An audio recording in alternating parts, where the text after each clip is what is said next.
Welcome to Sinister Heroes. I'm your host, Danny Iniquitous. Thank you for tuning in. Today, through my love of tyranny, I gift to you Lawful Evil.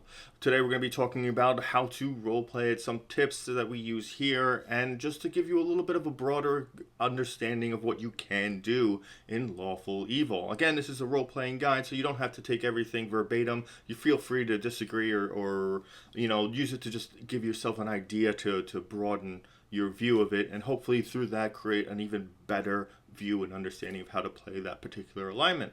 So thank you for tuning in. First and foremost, what we're going to jump into is what exactly is Lawful Evil and how it differentiates from the other evil alignments. Lawful Evil, how does it differentiate from neutral evil and chaotic evil? This is really simply based on the simple part of lawfulness. You do have a code, you have a set of obligations to you. Maybe it's military, maybe it's family, maybe it's a religious code. Whatever it is, those are inherently important to your character. Now, it's not necessarily important for you to not break these rules. It's important to have these rules affect the way you live your life.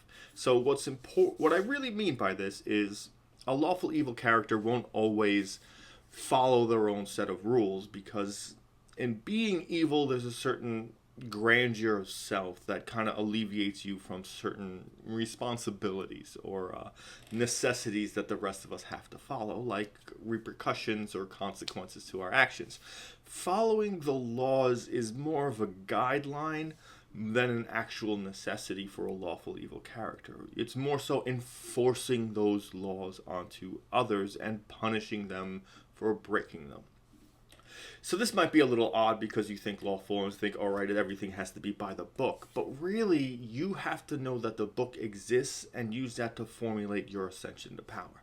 You gotta want something as a lawful character, as a lawful evil character, because as an evil character, you have to want something greater. We talked about this previously in our other video where we talk about making goals.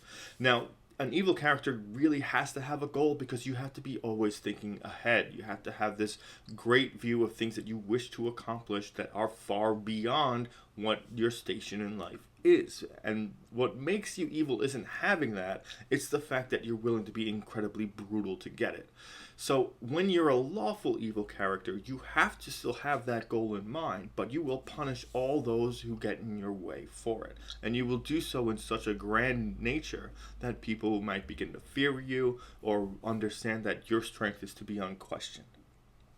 This is where tyranny really comes in.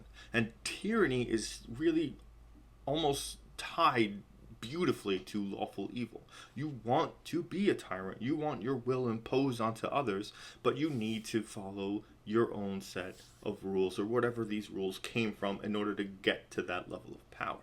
So that's very important, because in neutral evil, you're this wonderful, whimsical evil force where you just do whatever you kind of feel like, which is a little close to chaotic evil, but chaotic evil has a slightly different undertone than the other chaotic alignments.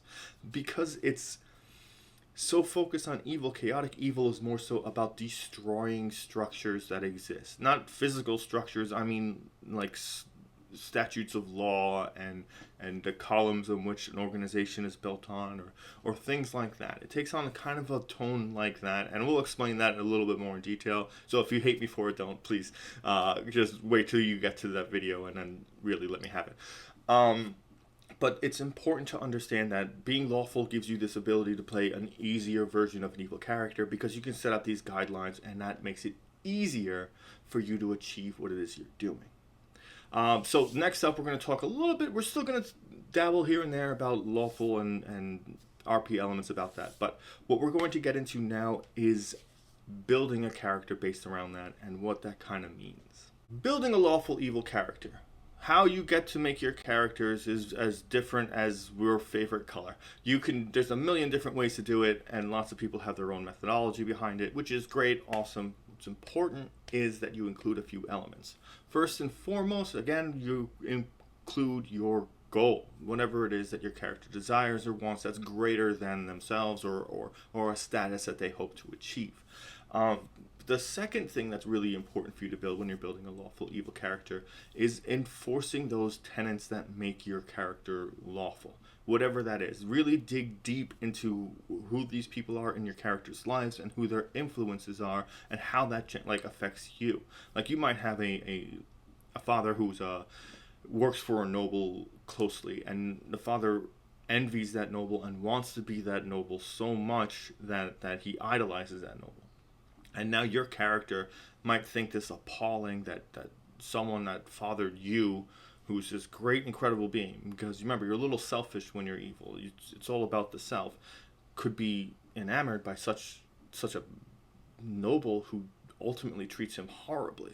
And that might be a motivation to become noble, or to become greater than that noble, or just to destroy that noble completely for the insult of existing in a way that negatively affected your view. These kinds of things are important because it helps to build this this destiny, this desire to just, I need to do this because accomplishing this is going to affect me greatly, and it's going to prove to the world that I am what I am.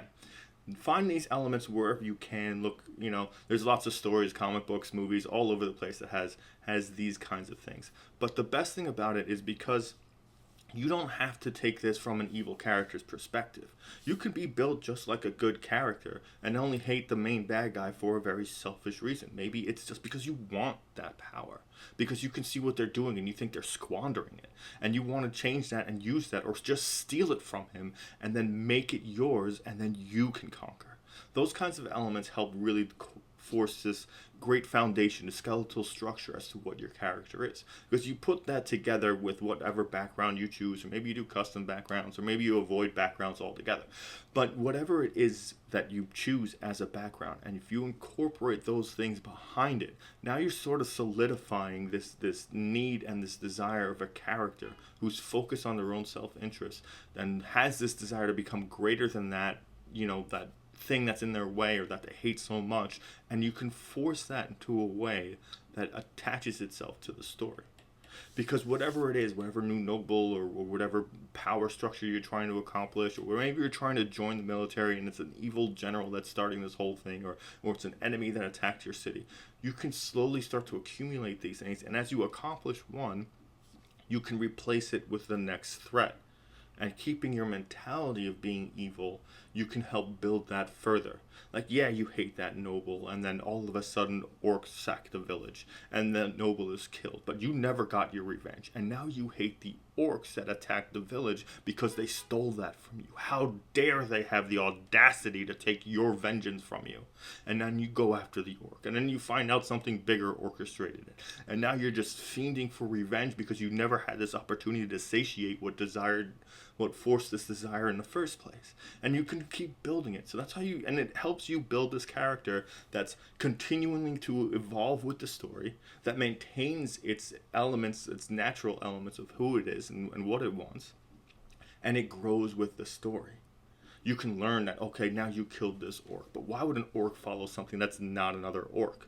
And you learn that it has power. Now you want that power because it's the same kind of power your noble had over your family. It's all those kind of elements, and it drives you, and it's simple because you can just change with the story. You give yourself a little bit of loose ends because you're emotionally based.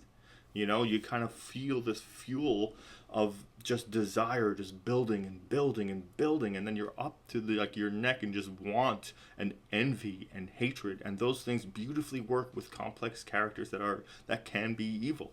It works well with good characters and neutral characters as well, but it's important to get involved in the story. Get your character personally involved in the story. This will help you role play, because then the things that happen matter.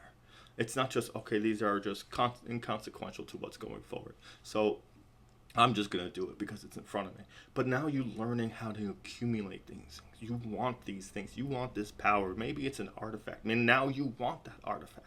You want these things because it will, in your mind, give you the opportunity to replace that moment that was taken from you and achieve what you thought was yours. Because it's about the self, and you get there. And you can take it what you want. Again, this is an RP guide, so a lot of people probably disagree or not think about it in that way, but you got to build your characters to see the world. As an evil character, you got to build them to see the world in a grandeur picture, because you have to be a few steps ahead. Because if you're not, then you're really just bumbling around and causing disruption. You have to pick and choose what you're doing, because being evil is also about subterfuge, and you don't want people knowing what you're doing. So you got to keep that bigger than life view, and you have to make sure you're involved. You have to be dedicated to the story, because that's how you achieve your evil goals. Lawful evil in conjunction with your party members. Now, lawful evil tends to have this brutality behind it, where you punish people for breaking the rules and regulations that you live yourself by, because you would want to enforce these around the people around you. Again, you don't want to force your players, your friends, to actually do things that are your choice, because that's just not fun for them. But just take a little bit of time when deciding when to enforce it on others. Where you punish someone who attacked you by violently murdering them, yeah, it works if you can get it to work out that way, that you can prove that you've been attacked. Or maybe someone attacks the group and you capture them before, and you're going to kind of get information out of them. Make sure not to turn it into a torture scene. Make sure to kind of do it freely. When you can, do it in a way that's quick. Because remember, you don't revel in the mayhem and pain that's being caused. That's more of a chaotic evil thing. A lawful evil thing is, it's direct. This is the punishment at hand. This is how it gets done. That's when it's over. And you just do it quickly, because it's not about reveling in chaos and pain and suffering. It's about the law and enforcing it, and forcing others to obey it, and making sure you're the one issuing it. So don't go crazy with punishment in the sense of torture and hurting people, because it doesn't have to be like that. You can just brutally hack someone to death with one swipe, and it does the job, and it instills that fear. It instills that like audacity, that like, how this is your punishment for raising a sword at me. And you kind of carry that with your character, this grandiose kind of like, I am great, and your punishment for being inferior is death. And you kind of show that out in the world. And you can do this in a number of ways. Great way to do it in combat is use intimidation whenever you get the opportunity. You hit someone and they knock down, or you get an opportunity to kill someone in combat, revel in it. Like, really make this grandiose gesture. Not in the pain, but in the fact that you succeeded. That you killed this person. That you destroyed this monster. Make sure people know that and feel that. Especially when you have other characters that are around, maybe NPCs, maybe people you're trying to save. Let them see that. Specifically with dealing with the party, remember, you have your own code of laws, but you understand that your party probably doesn't. A lot of people like to play neutral and chaotic characters, so their whimsy kind of just goes wayward when it comes to laws and regulations most of the time. Not to say that they can't follow the laws when they choose to, but you know, they are available to not, and it's probably more common if they don't. Don't let that infringe on what you're doing. Understand that your party has a different purpose for you. They are all parts and like cogs in a machine that are necessary to complete your goal. So you gotta understand that and gotta respect that. And they have to have this understanding that they're free to do whatever they want, because you won't, with your strict set of rules and regulations, you won't enforce that on them. And that's great, because that's what helps build that dynamic and build that friendships where maybe it's an RP moment where they get to talk to you about it, like, hey, why are you so hardline about this? And like, you explain, like, this is just the way the world is. I was raised like this is that. And it's an opportunity to share about your character in this like white lie kind of a scenario where it's not really the truth, but it's not really false. But you give them enough about your character that you can get them to understand who your character is and why they follow these rules and regulations. One final thing before we end this video is just, again, talk to your DM before playing an evil character, and make sure you set up a safety net, so that way you don't have any kind of disruption that ultimately destroys the DM's campaign, because you don't want that. People often forget DMs have to have fun too. This is why we play the game together. And just ensure that you're not going to destroy the party's main goals, how the DM has set up the storyline, because it's fun to be evil, but it's not fun to ruin someone's week-long work to create a fun experience for everyone. If you like the content, please like, share, subscribe. I appreciate all the love and support we get from all you guys. And thank you for giving a creepy kid a chance.